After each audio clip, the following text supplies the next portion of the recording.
There are moments in life that do not behave like ordinary events. They do not follow a clear chain of cause and effect. They cannot be explained without flattening their impact. And yet, they arrive with a sense of precision that feels undeniable. You think of someone you have not seen in years, and they contact you that same day. You wrestle silently with a question, and an unexpected encounter mirrors it exactly. A symbol appears again and again at moments when it seems to speak directly to an inner state. Most people dismiss these moments quickly. Coincidence, chance, random alignment, but psychologically, these experiences do not feel random. Carl Jung called this phenomenon synchronicity, a meaningful coincidence between an inner psychological state and an external event, occurring without any direct causal connection. This definition matters. Synchronicity is not the belief that thoughts create reality. It is not superstition. It is not a hidden form of control. It is the recognition that meaning itself can function as a principle of connection, alongside causality but independent of it. Modern consciousness is trained almost exclusively to see the world through cause and effect. Something happens, we ask what produced it. This framework has been extraordinarily successful in science, medicine, and technology. But Jung noticed a limitation. Causality explains how events unfold. It does not explain why certain moments feel psychologically decisive. Synchronicity appears precisely where explanation fails but meaning intensifies. Jung encountered this phenomenon repeatedly in his clinical work.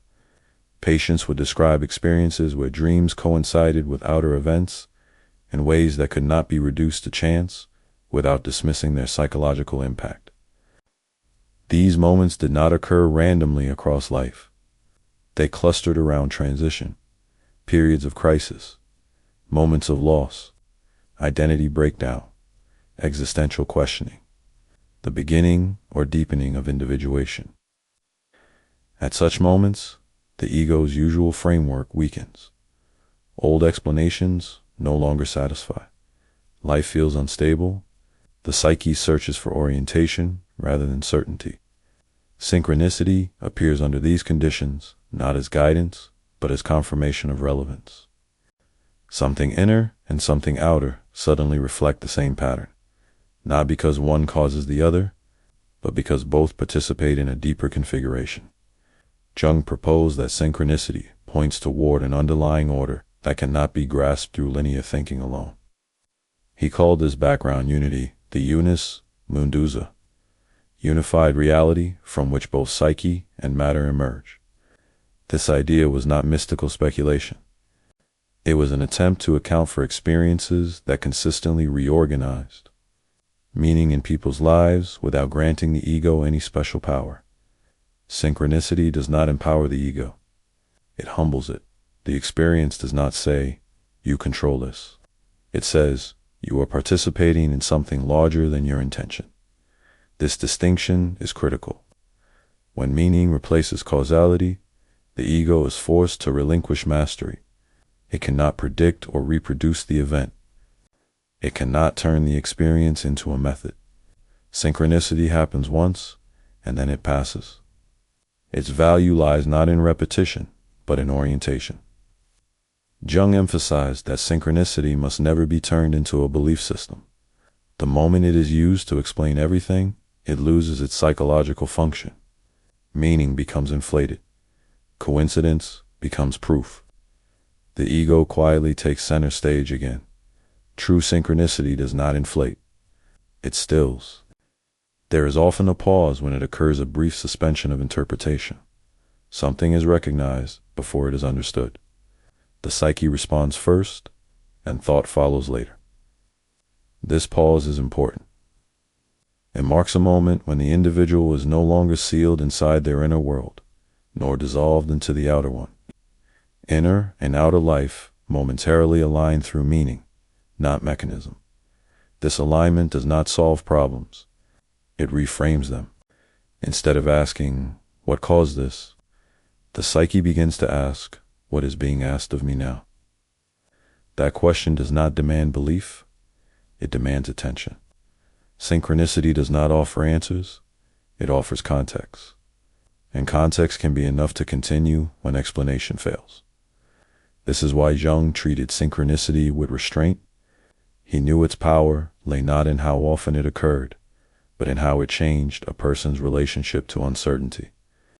When meaning replaces causality, even briefly, life is no longer experienced as entirely arbitrary, not controlled, not predictable, but intelligible in a different register. That intelligibility does not remove suffering, it removes isolation. And that different, subtle but profound is where synchronicity begins its psychological work. Synchronicity rarely appears when life is stable. It emerges when certainty breaks down. Carl Jung observed that meaningful coincidences tend to cluster around moments when the ego's habitual orientation no longer works periods of crisis, loss, transition, or profound uncertainty.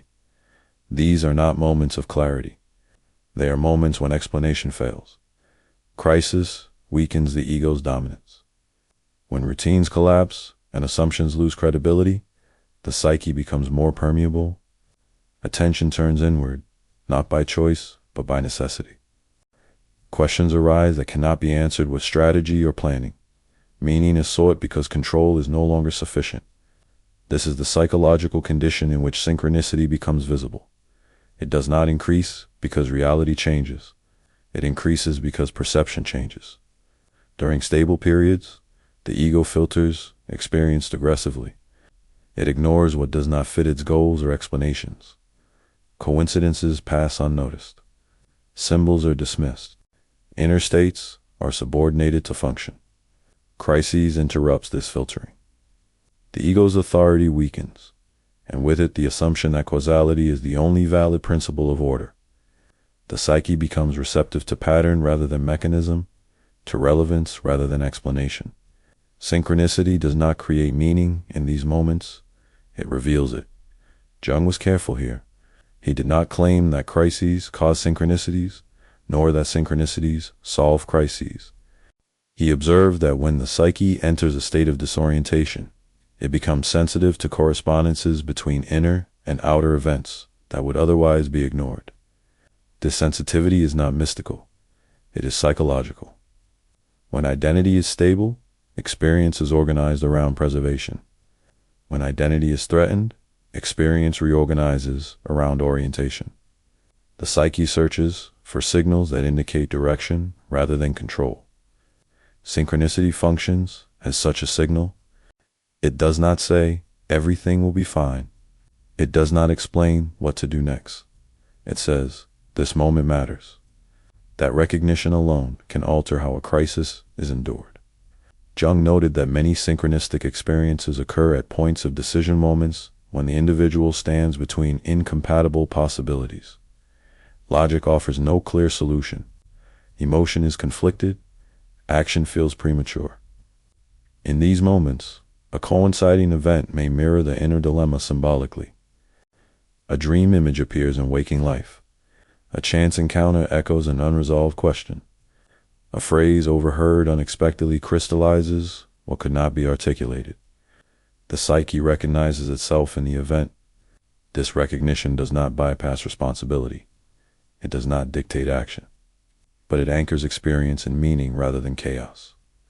Crisis without meaning feels arbitrary. Crisis with meaning feels bearable. This distinction is critical. Jung believed that modern people suffer not because they experience crises, but because they experience it as meaningless disruption. Synchronicity counteracts this by revealing an underlying coherence without reducing it to explanation. Importantly, synchronicity does not appear to those seeking reassurance. It appears to those enduring uncertainty. The ego cannot demand it. The more one tries to produce synchronistic experiences, the more they recede. They occur when the ego relinquishes control, not when it seeks confirmation. This is why Jung warned against chasing synchronicity. Doing so turns a psychological phenomenon into superstition. The ego replaces causality with fantasy, and meaning collapses into wish fulfillment.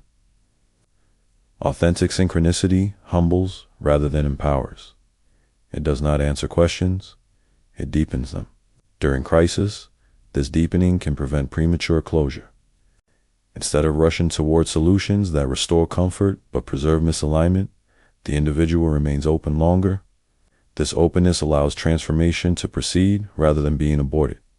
Synchronicity does not resolve crises, it accompanies it. Jung understood this accompaniment as crucial. Humans can endure almost anything if they sense that their experience participates in a larger pattern. They collapse when suffering feels isolated, random, and absurd. Synchronicity interrupts that isolation, not by offering certainty, by offering context. Context does not remove pain, it reduces despair. This is why synchronistic moments often remain vivid for years. They do not stand out because they were dramatic, but because they occurred when orientation was most fragile. They served as quiet markers that life was not entirely arbitrary, even when it felt so. Crisis makes synchronicity visible because crisis strips away the ego's insistence on control. When control dissolves, meaning can appear not as explanation, but as alignment. This alignment does not end crisis. It allows one to remain within it without fragmentation. That is the psychological role of synchronicity at moments of breakdown. Not rescue, not instruction, but companionship in uncertainty. Synchronicity sits on a dangerous threshold. Handled carefully, it deepens psychological maturity. Handled carelessly, it collapses into illusion. Carl Jung was acutely aware of this risk. That is why he drew a sharp distinction between meaningful coincidence and magical thinking. Distinction many later interpretations ignore. Meaningful coincidence does not abolish rationality. Magical thinking does. The difference is not subtle. In synchronicity, the ego remains limited. The individual does not claim control over events, nor does meaning become a substitute for responsibility. The experience is registered, reflected upon, and then allowed to pass. In magical thinking, the ego expands. Coincidence becomes confirmation. Meaning becomes proof. The psyche is no longer consulted, it is overridden by fantasy. Jung warned that the danger of synchronicity lies precisely in its emotional impact. Because synchronistic events feel intimate and precise, they tempt the ego to inflate itself. The individual begins to believe they are chosen, guided, or protected in a special way. This belief is corrosive. It replaces relationship with reality with entitlement. It replaces humility with certainty. It replaces meaning with interpretation. True synchronicity does not demand interpretation. It demands restraint. Jung emphasized that a synchronistic event should never be taken literally. Its value lies in its symbolic resonance, not in any concrete instruction it appears to offer. When meaning is literalized, it becomes superstition. For example, encountering a symbol repeatedly does not mean one should act upon it directly. It means the psyche is conciliating something that requires reflection. Action without reflection turns symbolism into compulsion. Magical thinking bypasses reflection. It collapses inner and outer reality into a single narrative where everything is a sign pointing toward the ego's wishes or fears. In this state, meaning no longer orients it overwhelms, Jung associated magical thinking with regression. Under stress, the psyche may retreat to earlier modes of thought where intention and reality were not clearly separated. In such states, the individual may feel powerful but becomes increasingly disconnected from actual consequence. Synchronicity does the opposite. It preserves distinction. Inner and outer events align briefly, then separate again. The boundary between psyche and world remains intact. Meaning appears without erasing difference. This is why Jung insisted that synchronistic experiences must be held lightly. They are not explanations of reality. They are moments of correspondence that illuminate a psychological situation. Once illuminated, they must be released. Holding on too tightly freezes the psyche. Jung observed that people who cling to synchronistic interpretations often become rigid, paranoid, or grandiose. They begin to see patterns everywhere, losing the capacity to discriminate between relevance and noise. This loss of discrimination is the hallmark of magical thinking. Meaningful coincidence, by contrast, increases discrimination. It sharpens awareness without overwhelming it. The individual becomes more attentive, not more convinced. Another key difference lies in repetition. Authentic synchronicity does not repeat on demand. It cannot be summoned. When repetition appears compulsively, it is usually the psyche fixating rather than meaning unfolding. Jung was explicit. When synchronicity becomes a belief system, it has already failed. Psychological meaning is dynamic. It changes as the psyche changes. Magical thinking freezes meaning into dogma. Dogma protects the ego from uncertainty. Synchronicity exposes the ego to it. This exposure is uncomfortable, but necessary. Without it, synchronistic experiences become defenses against anxiety rather than gateways to understanding. Jung did not dismiss magical thinking as foolish. He saw it as a misuse of psychological energy. The psyche seeks orientation. When genuine orientation is unavailable or avoided, it substitutes illusion. The task is not to reject meaning. It is to hold it without possession. This holding requires discipline. One must tolerate ambiguity. One must resist premature interpretation. One must allow the experience to inform rather than command. Synchronicity respects this discipline. Magical thinking erodes it. The distinction matters because synchronicity appears most often when individuals are vulnerable during crises, transition, or identity breakdown. At such times, the temptation to seek certainty is strong. Jung believed the ethical responsibility of psychology was to protect individuals from mistaking psychological depth for omnipotence. Meaning is not power, it is orientation. Orientation does not eliminate uncertainty. It allows one to remain grounded within it. When synchronicity is approached with restraint, it deepens humility rather than ego. It reminds the individual that life contains layers of coherence beyond conscious control, but that these layers do not belong to the ego. This reminder is the safeguard. Without it, meaning collapses into fantasy. With it, synchronicity remains what Jung intended it to be, a border phenomenon, illuminating the psyche's relationship to reality without dissolving the boundary between them. Synchronicity challenges one of modern consciousness's deepest assumptions, that the psyche exists inside the individual and the world exists outside of it. Carl Jung did not argue that this distinction was false. He argued that it was incomplete. Psychological experience suggested that inner life and outer reality are not sealed domains, but interrelated expressions of a deeper order. Synchronicity reveals this relationship without collapsing it. Inner states do not cause external events. External events do not manufacture inner meaning. Instead, both may arise from the same underlying configuration. Jung called this configuration a causal orderer pattern of correspondence, not governed by physical causation, but by meaning.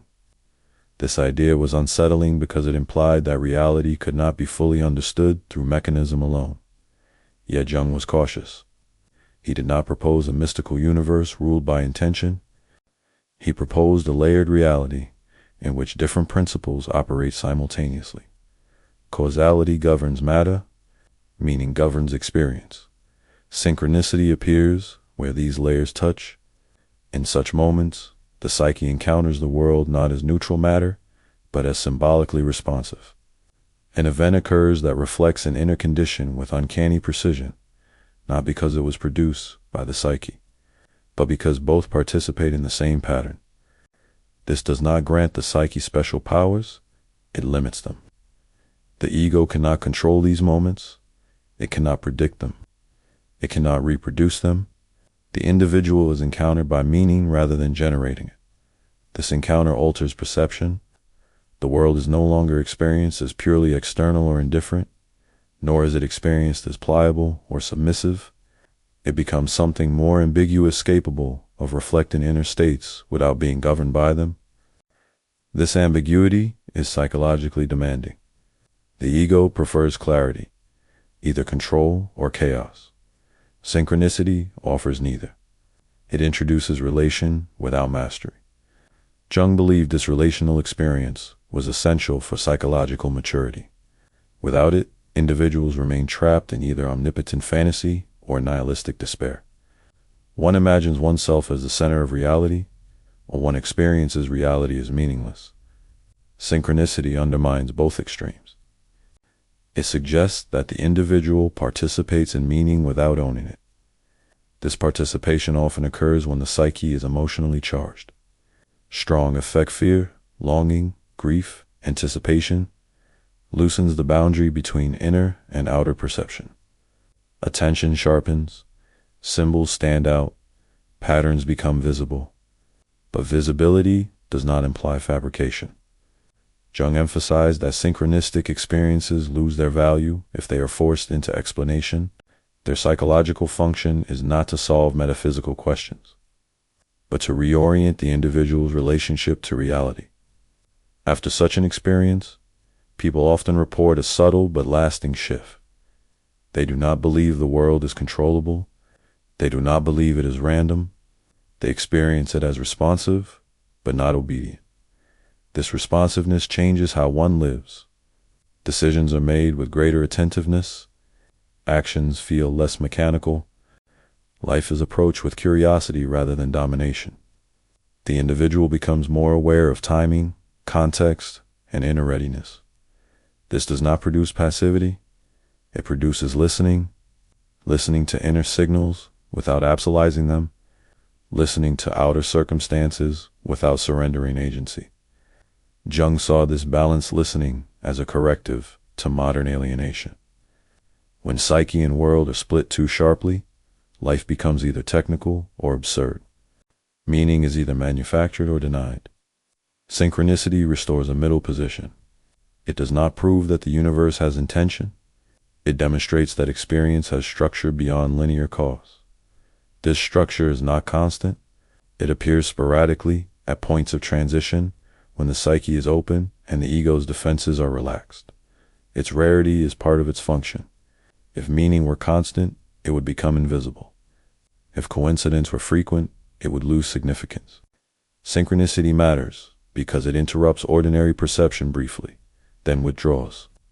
The psyche is not meant to live permanently in symbolic intensity.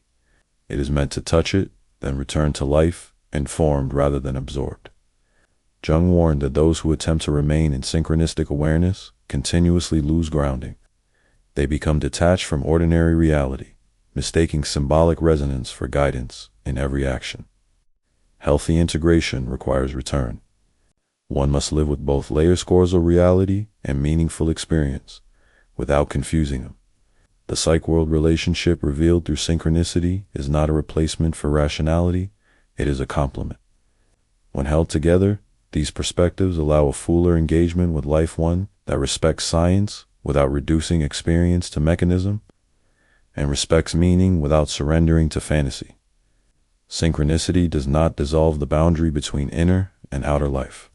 It reveals that the boundary is porous, not absent. That porosity is not an invitation to control, it is an invitation to attend.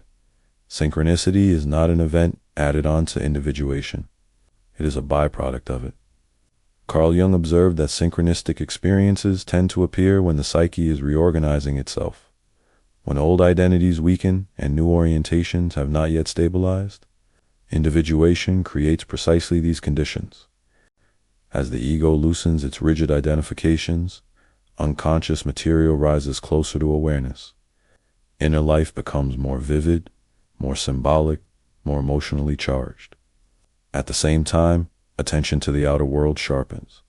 Because familiar assumptions no longer organize perception automatically, inner and outer experience begin to resonate. Synchronicity occurs within this resonance. It does not guide individuation step by step. It does not announce progress. It appears irregularly, marking moments when the psyche aligns temporarily with a broader pattern. These moments often coincide with thresholds, a decisive inner realization, a relinquished identity, a moral conflict that cannot be resolved intellectually, a commitment made without certainty. At such thresholds, the psyche is especially sensitive to meaning. The ego's control is reduced, but not eliminated. One remains conscious, yet receptive. Jung emphasized that this receptivity is crucial. Individuation cannot be forced. It unfolds through dialogue between ego and unconscious. Synchronicity appears when this dialogue is active and relatively balanced. When the ego dominates, meaning is suppressed. When the unconscious overwhelms, meaning becomes chaotic. Synchronicity arises in between. This is why it is often reported during analysis, intense reflection, or periods of inward turning. Not because these practices cause it, but because they create psychological space. Within individuation, synchronicity serves a specific function. It affirms that interchange is not occurring in isolation. The individual may feel disconnected from collective norms, unsure of direction, or estranged from familiar values. Synchronicity offers a brief reassurance, not of correctness, but of belonging to a larger process. This reassurance is subtle. It does not tell the individual who they are becoming. It does not promise success or happiness. It simply suggests that the psyche's movement is not arbitrary. This suggestion matters. Individuation often feels lonely. The individual steps away from collective identities without immediately replacing them. In this liminal space, meaning can feel fragile. Synchronicity provides a temporary anchoring without collapsing autonomy. Jung was careful not to overstate this function. He warned that synchronistic experiences must not become substitutes for reflection or responsibility. Individuation requires sustained effort, ethical engagement, and conscious choice. Synchronicity does not replace these demands. It punctuates them. Another important aspect is timing. Synchronicity tends to appear when the psyche is ready for integration, not when the ego is demanding reassurance. This readiness cannot be simulated. If the individual clings to synchronistic signs as validation, individuation stalls. Meaning becomes externalized. Authority shifts from inner dialogue to outer confirmation. This shift reverses the process. Jung insisted that individuation strengthens inner authority. Synchronicity must therefore remain secondary, acknowledged, but not relied upon. When held properly, synchronistic moments deepen trust in the psyche's unfolding without inflating the ego's role within it. They remind the individual that individuation is not merely personal development, it is participation in a pattern larger than conscious intention. This participation does not erase individuality, it contextualizes it. Individuation does not isolate the individual from the world. It alters how the individual belongs to it. Synchronicity reflects this altered belonging by momentarily revealing correspondence rather than separation. But correspondence is not permanence. After the moment passes, the individual returns to ordinary causality. Work must continue. Choices must be made. Responsibility remains. Synchronicity leaves no guarantees behind, only a memory of alignment. Jung believed this was enough. Psychological development does not require constant affirmation. It requires the capacity to continue without it. Synchronicity appears, then withdraws, allowing individuation to proceed on its own terms. Its role is not to direct the journey, it is to confirm that the journey is real. Synchronicity raises a question that cannot be avoided. If events can align meaningfully without causation, what does that imply about choice? Carl Jung did not believe synchronicity negated free will. He believed it reframed it. The problem arises only when meaning is confused with determination. Synchronicity does not dictate action. It confronts the individual with relevance. Fate, in Jung's psychology, was never an external force imposing outcomes. It was the pattern that emerges when unconscious tendencies repeatedly shape experience. What appears as fate is often unlived life, returning through circumstance. Synchronicity makes this pattern visible. A meaningful coincidence does not say, "This must happen." It says, "This is connected to something you are carrying." The connection invites reflection, not submission. Free will operates within this invitation. The individual can respond thoughtfully, ignore it, distort it, or exploit it, meaning does not remove choice. It intensifies responsibility. This is where misunderstanding often occurs. People who experience synchronicity sometimes feel guided, even protected. This feeling can easily slip into the belief that life is arranged for them, that events confirm a destined path. Jung warned against this interpretation. Destiny, when taken literally, weakens ethical agency. The individual begins to excuse actions as inevitable or divinely sanctioned. Responsibility dissolves into narrative. Synchronicity does not absolve responsibility. It exposes it. When an event mirrors an inner conflict, the individual cannot claim innocence. Something unconscious has found external expression. This does not make the individual guilty in a moral sense, but it makes them involved. Involvement demands choice. Jung insisted that individuation requires confronting this involvement honestly. One must ask how one's inner state participates in life's unfolding without assuming omnipotence. This balance is difficult. Too much emphasis on fate produces passivity. Too much emphasis on free will produces denial. Synchronicity occupies the space between. It suggests that life is not random, but neither is it scripted. Meaning arises, but meaning does not command. This distinction preserves freedom. The individual remains free to act, but cannot pretend to be detached from consequence. Inner life matters. Attitudes shape experience. Patterns repeat when unrecognized. Synchronicity highlights these patterns without closing them. Jung believed this view restored dignity to choice. Decisions are no longer made in a vacuum. They occur within a meaningful field shaped by both inner and outer conditions. This does not reduce freedom. It deepens it. Freedom becomes informed rather than abstract. The ego no longer imagines itself as isolated will. It recognizes itself as a participant in a larger configuration that includes unconscious processes, relationships, and circumstance. This recognition limits fantasy. It also limits despair. Life is neither a machine nor a miracle. It is a field in which meaning and causality coexist. Synchronicity illuminates this coexistence briefly, then withdraws. The individual must still choose. Jung emphasized that ethical maturity depends on this choice. One cannot live by signs alone. One must integrate insight into action consciously, knowing that no sign guarantees correctness. Synchronicity offers no certainty. It offers relevance. Relevance sharpens awareness of what is at stake. It asks the individual to act with greater care, not greater confidence. This care is the opposite of fatalism. Fatalism resigns agency. Care assumes it. When synchronicity is understood properly, it strengthens agency by reminding the individual that choices resonate beyond immediate intention. Nothing is forced, but nothing is isolated. This understanding supports individuation rather than undermining it. The psyche learns to act without demanding certainty and to accept consequence without collapse. Fate, then, is not destiny. It is pattern.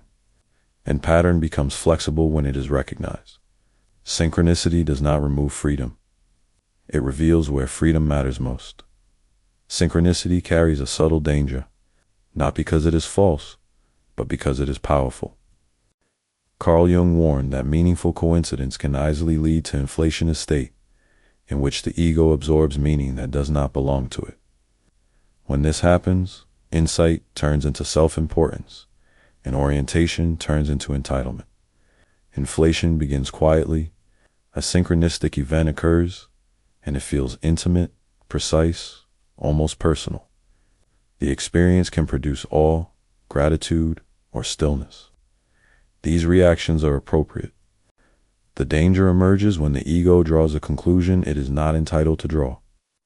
The conclusion usually sounds like this: this happened for me. Or worse, this happened because of me. At that point, meaning shifts from relationship to possession.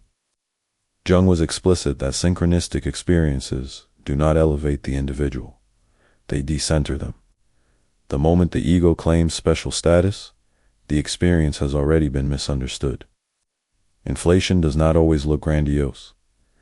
Sometimes it appears as subtle certainty. The individual begins to trust signs more than judgment, intuition more than reflection. Decisions are justified by meaning rather than evaluated by consequence. This is how responsibility erodes. Synchronicity does not remove the need for thought, it demands more of it. Because the experience feels significant, it must be held with greater care, not acted upon impulsively. Jung emphasized that meaning must be metabolized psychologically. It needs time, context, and dialogue. When meaning is rushed into action, it bypasses integration and becomes compulsion. Inflation also shows up socially. People who inflate synchronistic experiences often feel misunderstood. They may withdraw, feeling ahead of others, or attempt to convince others of the experience's importance. Both reactions indicate that meaning has become identity. Identity cannot carry meaning safely. Identity seeks stability. Meaning disrupts stability. When meaning is fused with identity, the psyche becomes rigid. Doubt feels threatening. Questioning feels like betrayal. This rigidity is the opposite of what synchronicity is meant to produce. Jung believed the correct response to synchronistic experience was modesty, not dismissal.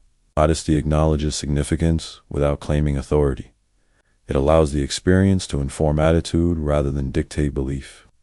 It preserves openness rather than closing interpretation. This modesty is difficult because synchronistic experiences often occur during vulnerability. Crisis, transition, or uncertainty heighten the need for reassurance. The ego longs for confirmation that it is on the right path. Synchronicity does not offer that confirmation. It offers relevance. Relevance does not mean correctness. It means the psyche is engaged. What follows still requires judgment, patience, and ethical consideration.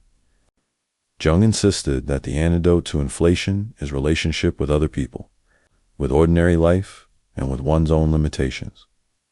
Returning to routine, work, and responsibility grounds meaning and prevents it from drifting into fantasy. Meaning that cannot live an ordinary life is unstable. Inflation often isolates the individual. Integration reconnects them. Another safeguard is time. Genuine synchronistic experiences do not demand immediate interpretation. Their value often becomes clearer only after distance. What felt overwhelming at first may later be understood more modestly. This reduction does not diminish meaning. It stabilizes it. Jung warned that modern people, lacking symbolic education, are especially vulnerable to inflation. Without a framework to hold meaning symbolically, they literalize it. Symbol becomes instruction. Coincidence becomes command. Alchemy existed to prevent this mistake. Symbols were worked with patiently, not obeyed. Synchronicity must be treated the same way. It is not guidance. It is correspondence. It reflects an inner configuration without prescribing action. The individual remains responsible. Avoiding inflation does not mean rejecting the experience. It means refusing to center the ego within it. The meaning does not belong to the self. The self participates in meaning. This distinction preserves humility. Humility allows learning to continue. When synchronistic experiences are held without inflation, they deepen orientation without narrowing perception. They enrich life without distorting it. They remain what Jung intended them to be. Moments of alignment that illuminate the psyche's relationship to reality without granting the ego authority over it. Synchronicity does not persist. This silence often confuses people more than the experience itself. Carl Jung noted that meaningful coincidences tend to withdraw after they have served their function. They do not remain available as a permanent source of orientation. When they disappear, individuals often feel abandoned, disconnected, or uncertain about whether the experience was real. This reaction reveals a misunderstanding. Synchronicity is not meant to accompany the psyche continuously. It appears at moments of openness, then recedes once reorientation has begun. Its disappearance does not signal error or failure. It signals that the psyche must now proceed without symbolic reinforcement. Silence is part of the process. After a synchronistic experience, the ego may unconsciously wait for repetition. Attention sharpens, hoping for confirmation. When nothing appears, disappointment follows. Doubt creeps in. The experience is questioned or dismissed. Jung warned against both reactions. Clinging to repetition turns meaning into dependency. Dismissing the experience turns meaning into denial. The correct response lies elsewhere. When synchronicity falls silent, the psyche is asking for integration rather than interpretation. What was revealed symbolically must now be lived practically. Meaning must be carried forward without external mirrors. This transition is difficult.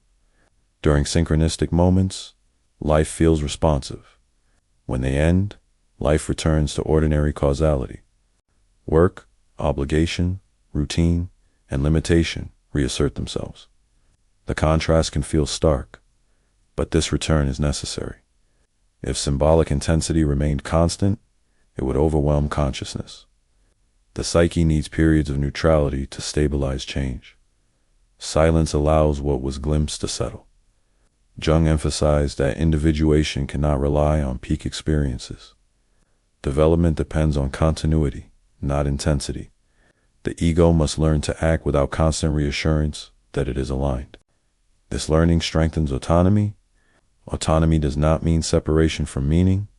It means the capacity to proceed without immediate confirmation.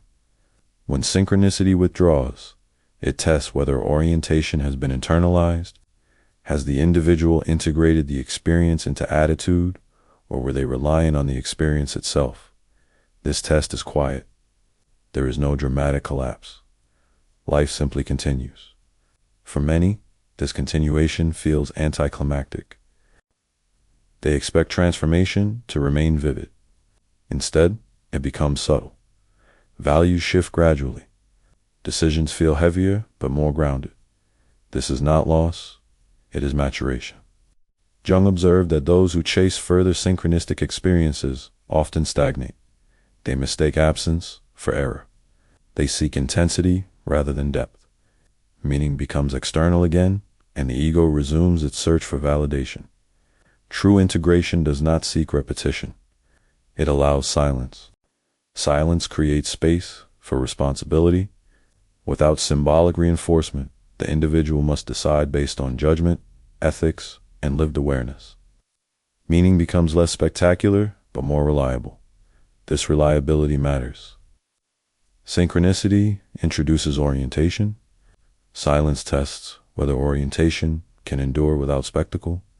Jung believed this endurance was a sign of psychological maturity. The individual no longer needs life to constantly demonstrate significance. Meaning is assumed as a background condition rather than demanded as proof. This assumption does not guarantee comfort, but it reduces anxiety. When meaning is no longer sought obsessively, attention returns to the present. Ordinary life regains value. Relationships, work, and limitation become the arena of development again. Synchronicity does not disappear permanently. It may return at later thresholds, but its absence is as instructive as its presence. Silence teaches trust not in signs, but in process. Process does not announce itself. It unfolds. When synchronicity falls silent, the psyche is not withdrawing meaning. It is withdrawing mirrors, asking the individual to carry meaning inwardly rather than searching for it externally. This withdrawal is not abandonment. It is an invitation to stand on one's own orientation. After synchronicity withdraws, life looks the same. This sameness is unsettling. Carl Jung observed that people often expect inner transformation to alter external circumstances. When meaning intensifies and then recedes, the unchanged world can feel disappointing, even alienating. Nothing dramatic happens. Work continues. Relationships persist with their imperfections. Obligations remain. This return to ordinariness tests whether meaning was absorbed or merely experienced. Synchronicity heightens perception. It briefly reveals that life is not entirely random. When that intensity fades, the psyche must learn to live without constant symbolic affirmation. The danger is subtle. Meaning can be mourned as if it were lost, rather than recognized as internalized. Jung emphasized that psychological development does not culminate in perpetual significance. It culminates in the ability to live meaningfully without needing life to feel meaningful at every moment. This capacity is rare. Most people equate meaning with emotional intensity. When intensity fades, they assume emptiness has returned. In reality, what has returned is neutrality, the ground on which daily life unfolds. Neutrality is not meaningless. It is stabilizing. After synchronistic experience, the psyche often becomes quieter. Dramatic symbols recede. Inner life loses urgency. This quiet can feel like loss, especially for those accustomed to inner turbulence. But quiet allows discrimination. Jung believed the ordinary world is where integration is tested. Insight that cannot survive boredom, routine, or frustration is incomplete. Meaning must withstand repetition without demanding novelty. This is psychologically demanding. Ordinary life offers no confirmation. It does not mirror inner states symbolically. It responds to behavior, not attitude. This forces the individual to act without relying on signs. Action becomes ethical rather than symbolic. This shift matters. Before, synchronicity oriented the psyche through correspondence. Now, orientation must be sustained through judgment, responsibility, and commitment. Meaning becomes implicit rather than explicit. Implicit meaning is less visible, but it is more durable. Jung noted that many people feel tempted to re-enter symbolic intensity to seek new crises, new interpretations, or new systems of meaning. This temptation arises when the ego resists ordinariness. Ordinariness threatens identity. Without drama, the ego cannot perform significance. Without intensity, it cannot justify itself. Integration requires tolerating this threat. Living meaningfully in the ordinary world means accepting that life will not constantly affirm inner depth. It means carrying orientation quietly, without expecting recognition from others or from events. This does not diminish life. It humanizes it. Jung believed this humanization was essential. Without it, psychological insight remains detached, even narcissistic. The individual becomes more interested in meaning than in relationship. The ordinary world restores relationship. People become more important than symbols. Consequences matter more than interpretations. Responsibility outweighs resonance. This shift is not regression. It is grounding. Synchronicity introduces the psyche to a wider context. Ordinary life asks the psyche to live within that context without spectacle. When this is possible, meaning becomes woven into behavior rather than sought in experience. One acts differently, not because signs demand it, but because orientation has changed. This change is often invisible to others. That invisibility is appropriate. Integration does not announce itself. It stabilizes. The ordinary world after meaning is not empty. It is unadorned. An unadorned life, lived attentively, is where transformation proves itself. Synchronicity does not belong only to individuals. Carl Jung observed that meaningful coincidence can also appear at the level of groups, cultures, and historical moments. When this happens, it is often misunderstood or dismissed as coincidence or inflated into prophecy. Neither response is adequate. At the collective level, synchronicity does not manifest as personal signs. It appears as convergence-independent developments aligning around the same symbols, themes, or questions at the same time, without direct coordination. Ideas emerge simultaneously in different places. Social movements crystallize unexpectedly. Art, philosophy, and science begin circling the same motifs. These convergences feel inevitable only in retrospect. Jung believed such moments reflected shifts in the collective psyche. Just as individuals undergo periods of reorganization, societies do as well. When collective assumptions weaken, new symbolic patterns surface to reorganize meaning. This process is dangerous. At the collective level, synchronistic meaning is easily seized by ideology. Symbols that emerge organically can be hardened into dogma. What begins as orientation becomes justification. Meaning is weaponized. Jung warned repeatedly about this risk. Collective synchronicity intensifies emotion. Fear, hope, resentment, and longing amplify together. Individuals feel swept into something larger than themselves. Responsibility diffuses, critical thinking weakens. In this state, meaning feels absolute. Absolute meaning destroys nuance. Jung believed many historical catastrophes arose not from lack of meaning, but from too much unexamined meaning. When symbolic convergence is interpreted as destiny, violence becomes possible. Synchronicity at the collective level must therefore be approached with even greater restraint than at the individual level. The individual can reflect privately, the collective acts publicly. This difference matters. Jung insisted that individuals retain responsibility even when caught in collective movements. Synchronistic convergence does not excuse participation in harm. Meaning does not absolve ethics. In fact, collective meaning increases ethical burden.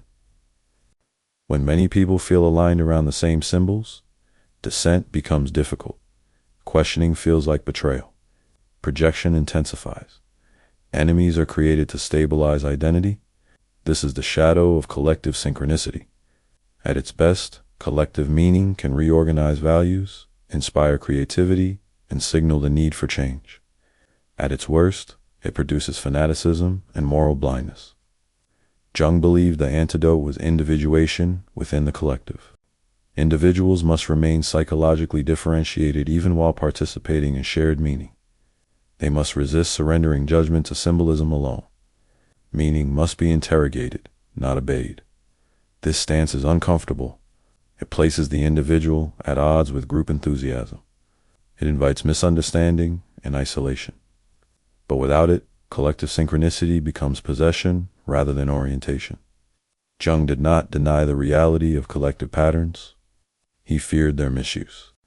Synchronicity at the collective level reveals that societies, like individuals, move through cycles of dissolution and reorganization.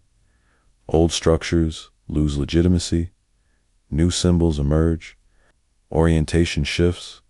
The danger lies in mistaking emergence for destiny. Destiny closes dialogue. Orientation invites responsibility. Jung believed modern societies are particularly vulnerable because symbolic literacy has eroded. Without symbolic understanding, collective meaning is literalized. Metaphor becomes mandate, symbol becomes law. This literalization accelerates polarization. Synchronicity, when misused collectively, amplifies division rather than coherence. Groups project shadow onto one another, each convinced their position is sanctioned by history, fate, or truth. This is why Jung insisted that synchronistic meaning must remain psychological, not political or metaphysical. It informs understanding. It does not justify action by itself. Understanding without restraint becomes dangerous. At the collective level, the task is not to eliminate meaning, but to slow it down, to resist urgency, to preserve dialogue, to maintain ethical reflection even when symbolic intensity is high. This slowing is rare, but without it, collective synchronicity becomes collective possession. Jung believed that the survival of modern societies depended on individuals who could recognize symbolic convergence without surrendering to it, who could participate without losing differentiation. Synchronicity reveals patterns. It does not absolve responsibility. When meaning emerges collectively, the question is not what it demands, but how it is handled. Synchronicity does not resolve uncertainty. It removes the illusion that uncertainty is meaningless. Carl Jung believed this distinction was crucial for psychological maturity. Modern consciousness often treats certainty as a prerequisite for action. When certainty disappears, paralysis follows. Synchronicity interrupts this paralysis not by restoring certainty, but by restoring orientation. Orientation is quieter than certainty. It does not provide answers. It does not eliminate doubt. It does not promise correctness. It allows movement without guarantees. After synchronistic experience, individuals often expect clarity to follow. When clarity does not arrive, disappointment sets in. The mistake lies in assuming that meaning should resolve ambiguity rather than coexist with it. Jung insisted that a meaningful life is not one free of uncertainty, but one capable of enduring it without fragmentation. This endurance changes how decisions are made. Choices are no longer justified by external proof or symbolic confirmation. They are made with awareness of consequence, limitation, and responsibility. Meaning informs action, but does not command it. This produces a different relationship to risk. Risk is no longer avoided at all costs, nor is it romanticized.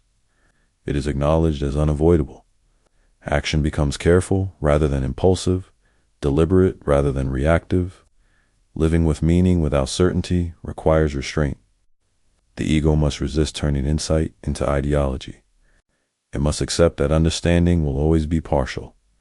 Symbols illuminate aspects of reality, not its entirety.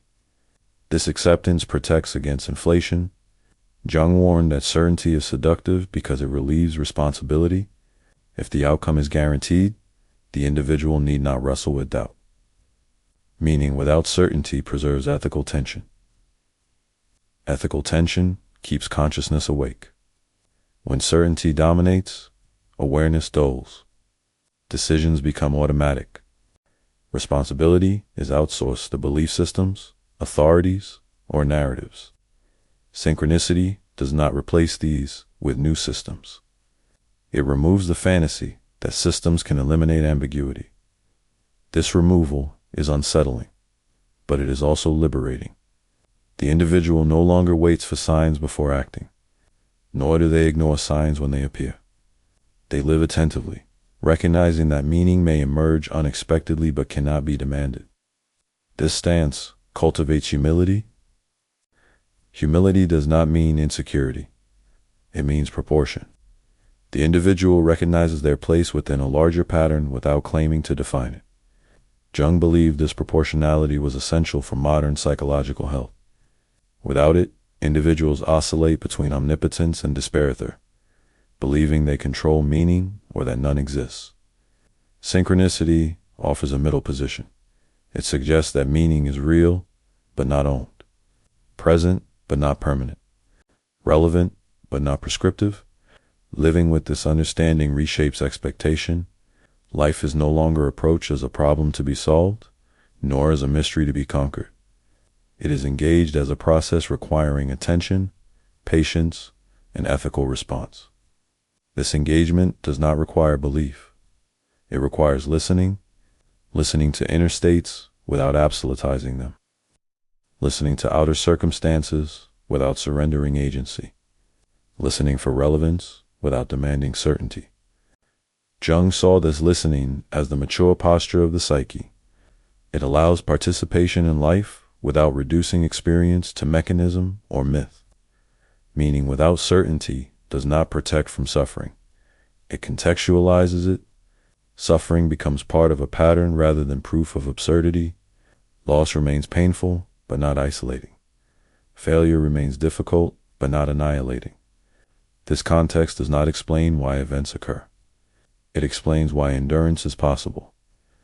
Synchronicity, in the end, does not offer answers. It offers relationship between inner and outer life, between psyche and world, between meaning and action. That relationship cannot be secured. It must be lived. And living it requires accepting uncertainty, not as an enemy, but as the condition under which meaning becomes psychologically real. This is the quiet outcome of synchronicity when it is understood properly. Not belief, not certainty, but the capacity to live attentively within a meaningful world that cannot be controlled or fully explained. That capacity does not conclude development, it sustains it. And in a world increasingly desperate for certainty, that sustained attentiveness may be the most valuable psychological achievement available.